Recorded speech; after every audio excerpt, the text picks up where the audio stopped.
안녕하세요. 에너지홀릭스의 김영문입니다. 오랜만에 또 새로운 모습으로 찾아뵙는데요. 저희 에너지홀릭스가 이제 시즌2로 돌입합니다. 그래서 그동안은 이론적인 내용을 주로 선생님들과 함께 상의를 많이 하면서 공부도 같이 하고 그랬는데요. 뭐 다양한 걸 했습니다. 뭐 포톤에 관한 거, 일렉트론에 관한 거, 이런 것들 주로 했는데요. 사실 포톤과 일렉트론의 총론적인 내용 중에 제 느낌상 한 5분의 1 정도 다룬 것 같습니다. 할 게 아직도 많이 남아있는데요.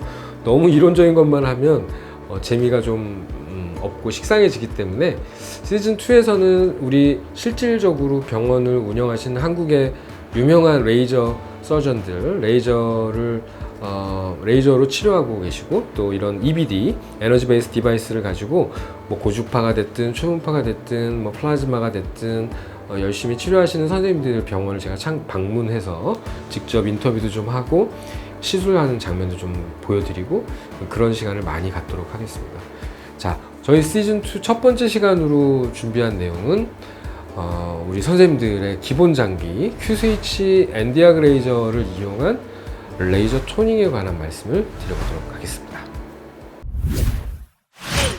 오늘 소개할 레이저는 Q-스위치 엔디아그 레이저라는 거죠. 자, 엔디아그라고 하는 것은 매질의 이름입니다. 저희가 이제 레이저를 호칭할 때 어떤 파장으로 레이저를 호칭하기도 하고 그 어떤 레이저의 포톤을 만드는 특정한 파장의 포톤을 만드는 라드 혹은 어떤 매질의 이름을 부르기도 합니다. 예를 들면 오늘 소개해드리는 엔디아그 레이저, 아니면 우리 선생님들이 좋아하시는 알렉산드라이트 레이저, 아니면 다이를 쓰는 다이 레이저, 뭐 여러 가지의 매질을 우리가 선택해서 이렇게 얘기를 하죠. CO2 레이저, 그죠?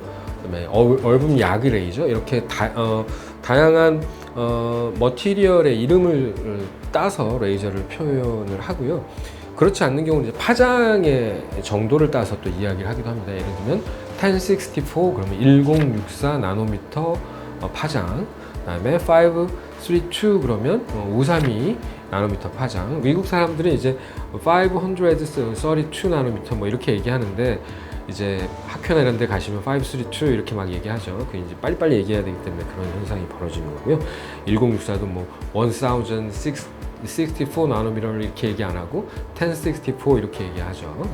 네, 다 이제 빨리 이야기하려고 하는 방법이고, 그래서 크게 레이저를 지칭할 때는 매질의 이름을 지칭하거나 파장의 이름을 지칭해서 우리가 이야기를 하는데, 오늘은 엔디아그 레이저, 그 중에서 1064 나노미터 레이저 아니면 532 나노미터 레이저 이렇게 설명하는 엔디아그 레이저를 한번 설명드리도록 하겠습니다.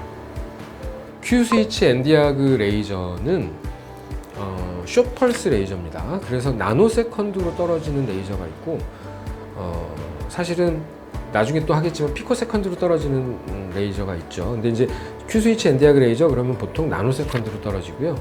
5에서 10나노미터 정도를 구현하고 있습니다. 물론 어떤 레이저 회사에 따라서 더 짧거나 더 긴 펄스 듀레이션을 선택하는 레이저들이 있긴 하지만 통상적으로는 5에서 10나노미터 정도를 선택하고 있고요.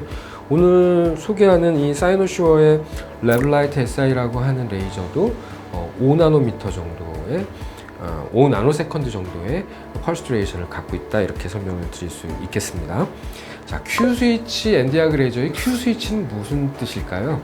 뭐의 약자냐면 아시는 것처럼 퀄리티 스위치라는 뜻인데요. 이거는 어떤 공학적인 측면에서 포톤을 우리가 이제 공진기에서 막 만든 다음에 이렇게 가지고 있다가 특정 시간 동안 5나노세컨드 동안만 포톤을 내보내는 거예요. 그래서 우리 뭐라고 생각하면 되시면 셔터 같은 게 있어요. 이렇게 셔터, 기계적인 셔터가 있어가지고 포톤을 머금고 있다가 5나노세컨드 동안 살짝 열리면 포톤이 5나노세컨드 동안 확 나가는 거고, 다시 닫고 다시 열고 다시 닫고, 그래서 균질하게 계속 펄스 듀레이션 5나노세컨드에 맞춰서 내보내는 거죠.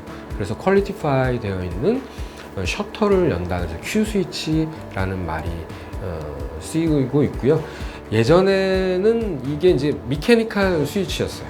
미케니컬 셔터였어요. 그야말로 지금 제가 손을 이러고 있는 것처럼 5나노세컨드를 이렇게 해가지고 포톤이 나가게끔 하는 그런 방법을 쓰다가 최근에는 편광을 씁니다. 편광 아시죠? 이렇게 이렇게 편광이 맞으면 폴라리제이션, 디폴라리제이션 되는 그 순간에 포톤이 나가고 안 나가고를 맞추는 거죠. 편광을 이용해서 5나노세컨드에 맞춰서 포톤을 조절할 수도 있고요. 또 세 번째는 일렉트리컬 서큐트를 이용해서 얘를 또 만들기도 합니다. 이걸 피코로도 만들기도 하고 나노세컨드로 만드는, 이건 굉장히 어려운 공학적인 얘기인데 그건 나중에 또 기회가 있을 때 이 내부를 한번 제가 열어볼 거예요. 어느 순간에 어떤 회사에 가서 이 내부를 열 겁니다. 그래서 이 안에 어떻게 생겨먹은 장치들이 있는지 한번 보여드릴 건데 그런 걸 할 때 제가 한번 또 설명을 드리도록 하겠습니다. Anyway, 오늘은 Q-스위치 엔디아그 레이저 1064를 이용한 레이저 토닝을 설명드리도록 하겠습니다. 설명을 한번 드려보도록 하겠습니다. 이 기계는 여기 보시면 사이노슈어라고 되어 있는 미국 회사입니다. 미국에 본사를 갖고 있고 유명한 회사죠. 대단히 많은 이런 옵틱 장비들을 만들고 있는 그런 회사인데 사이노슈어입니다. 이 회사가 만든 굉장히 레이저 토닝을 하는 기계로서는 Q-스위치 엔디아그 레이저로서는 교과서적인, 자동차로는 벤츠 같은 벤츠보다 더 비싼 차는 있지만 더 편안한 차는 없다는 말이 있듯이 얘보다 더 비싼 레이저가 있을 수는 있지만 이만큼 의사들이 신뢰하고 있는 레이저가 드문 그런 레이저가 되고요. 이 SI 레이저라고 되어 있는 소위 사이노슈의 레블라이트 SI라고 하는 이 장비의 가장 큰 특징은 이 핸드피스에 있는데요. 이 핸드피스가 예를 들어서 여기 한번 보실게요. 다이아미터 0.1mm 간격으로 이렇게 의사가 조절할 수 있어요. 이 아이를 이렇게 해가지고 보시면 여러 병변에, 예를 들면 레이저실에서의 위치는 너무 중요합니다.